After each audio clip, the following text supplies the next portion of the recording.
Okay.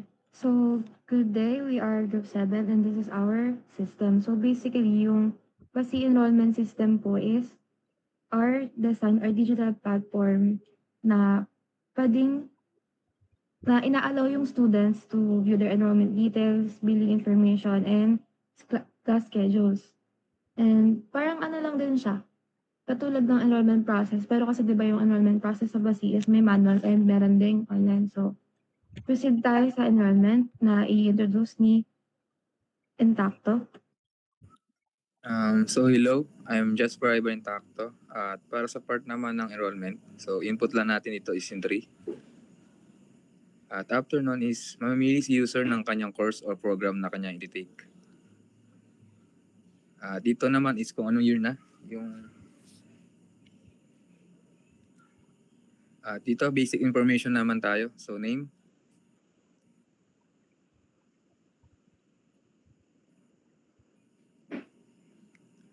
Next po is yung sex, kung male or female si user. Next po is yung birthday niya. At yung address. So yan po, nakasave na po sa ating system yung kanyang enrollment. So next po is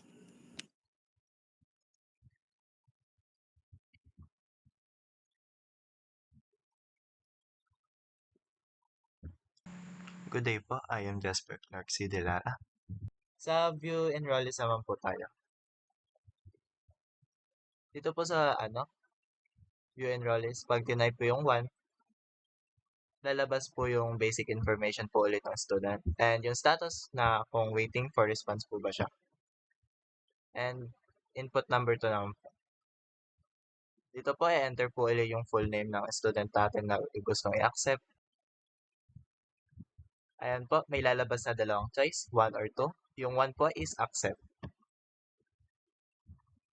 Pagtapos po nun, sasabihin ng system natin na student has been enrolled. And view naman po ulit tayo.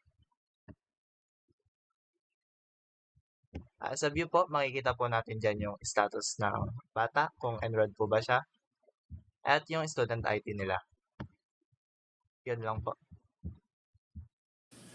So dahil na po na-accept ng admin yung application ng student, so diretso naman po tayo sa point of view naman po ng student. So makikita po natin dito yung view status. So titingnan po ng ating student kung ano na po yung status niya sa school. Ay di-discuss naman po ni Ivan Intacto po.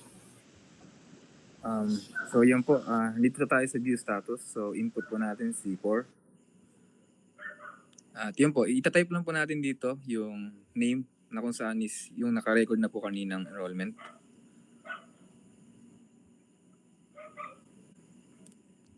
At yan po, sa makikita po natin, so in-output po ni system yung nakarecord po na enrollment as well as po yung kanyang student ID na kung saan is magagamit natin sa pag-sign up.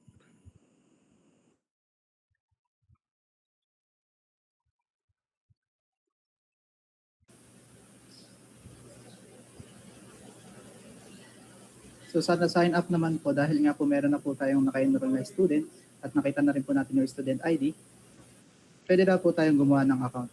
Ito naman po ay di-discuss ni Kurt. So good day po. Dito naman po ay gagawa kayo ng account. Una po is i-input nyo yung student ID. Then gagawa po kayo ng username, kahit anong username po. Tapos password. After nyo po makagawa ng account, pwede na po kayo mag-login.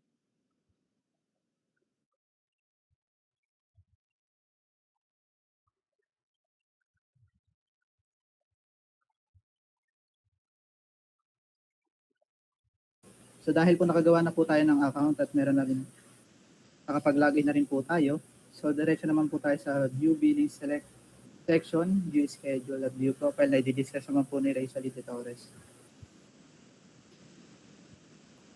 So, good day. I'm Rachel Torres. So, after po ma-process yung enrollment, then pwede na mag-view ng student yung kanyang billing section and yung schedule. So, input lang tayo ng 1.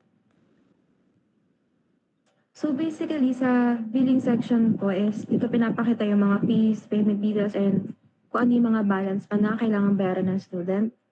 Then yung view schedule naman na 2. So sa view schedule naman po dito makikita lahat ng class subject, time, or yung mga assigned schedule ganon, and kung ilang units.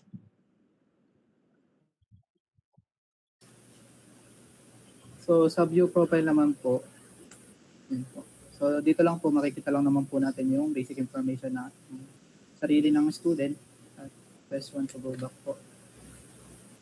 So pwede na pong mag-exit.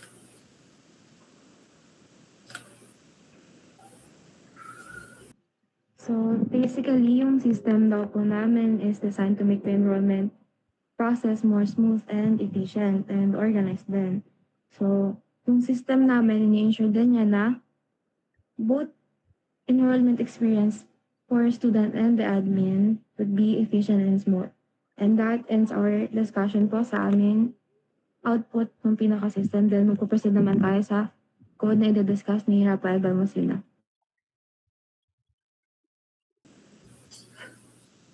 So dito naman po sa pinakauna natin,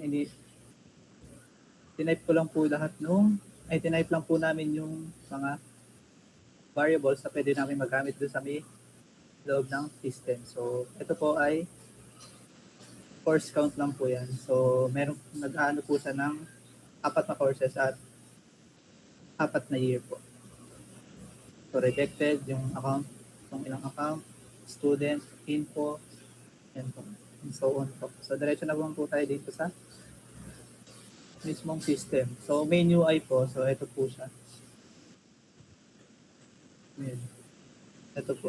So ito lang din yung nakita po natin kanina na sa may output, ito lang din po yung lumabas. So hinihingi lang din po niya yung sagot ng user, which is ito po yung kumukuha ng sagot ng user at pinadala po natin sa mismong application. So ito po.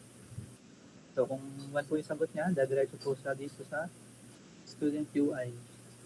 Ito po. So, ito po yung labas sa kanya.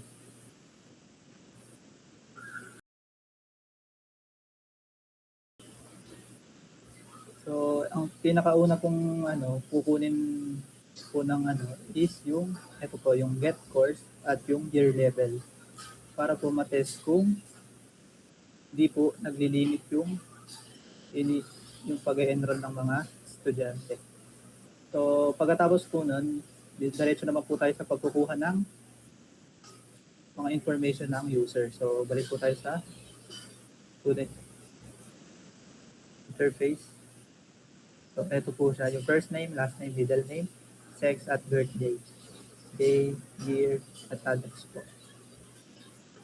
So, pagkatapos naman po, tinetest po nito kung valid po yung date na in-input ng user. Kinukuha po niya yung value ng dalawang variable na to galing dun sa student interface. So, kung 1 po yung in-enter ng user, so ito po. Ayan po.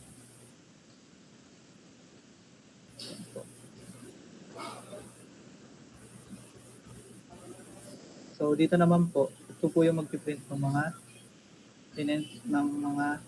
na-enter ng student po. So, dito naman po tayo sa 2, kung saan po yung ID naman po. Dito po yung sa may login, sa may sign up po. So, sa sign up naman po, itong boolean form false. So, ito po, taga-test lang po siya kung may nag-exist na account. Ito naman po ay yung sa may ID at kung valid ba yung password na in-enter niya. So, ito po. Ito po, greater than 8 or 8 po. So, kung hindi naman po, ito naman po. Kung not found naman po yung ID na in-input ay not existing naman po. So, dito naman po tayo sa login. So, pag login po, boolean login false. So, dito naman po, get new username naman po yan. So, dito.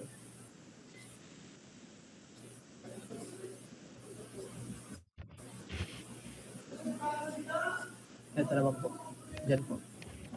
Ito naman po yung kukuha ng bagong username na itatype ng user sa paglalagin niya. So, kung meron naman po nag-i-exist, nahanap naman po at meron naman, valid naman po yung password. So, So maglalagin po siya. At ito na po yung sa may bandang loob nun, yung sa may billing section. So ito na po yung computation. Ayan. Sa 2, kung anong section, at yung schedule. Ito naman po pala yung schedule pala.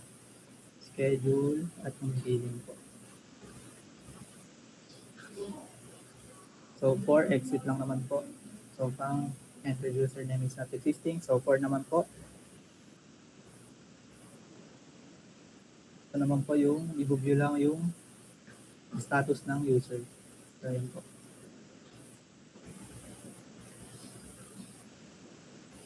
Kung di pa nahanap, not exist po yung name. So 5, exit lang din po. Ito naman po tayo sa admin. So ito naman po yung kukuha ng sagot ng user. Ito po. Ng admin po pala. So naman po, hahanapin niya po kung sino yung mga estudyanteng nag-enroll. So dito po. So dito naman po, makikita natin kung sino yung nag-enroll at kung sino yung rejected.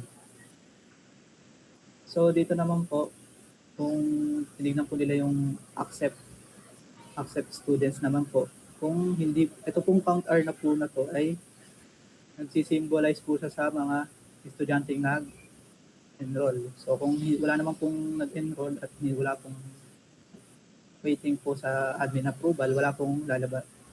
No student listed po yung lalabas. So sa ilas naman po, kung meron naman pong nag-enroll, lalabas naman po yung list of enrollees. At dito naman po, itetest niya po kung meron pong waiting for admin approval, yung enrolled, at kung hindi po, kung i-reject. So kung nag-wait po sila, dadiretso po sila sa 1, which is yung accept po. Kung accept naman po, magbibigay po yung system na yung ID, yung auto ID. Tapos kung decline naman po yung sinagot nila, pupunta po sila sa rejected students po. So yan po. So dito naman po tayo sa 3. Ito na po yung pag-exit. So that's all po sa system po namin.